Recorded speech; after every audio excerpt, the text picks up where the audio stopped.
It's Lois Arnold, and I am the owner of Najee University City Salon and Spa, and we're at 4012 Market Street here in Philadelphia.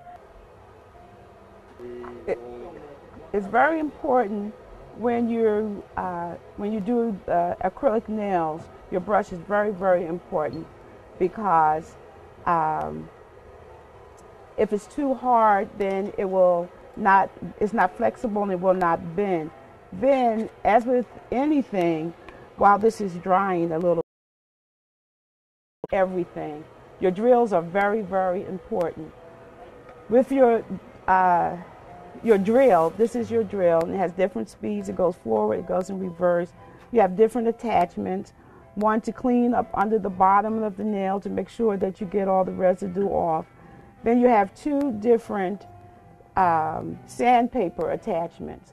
One is mild. This is what I used on her nail in the beginning, and that goes next to your natural skin. But you would not use the coarse. It's a little too abrasive for your natural skin. But if you did it, you would know the difference. So what I did was I made just a little coloration so I could tell the difference between the two of them, so that I would not abrase or bruise her skin. That's very, very important.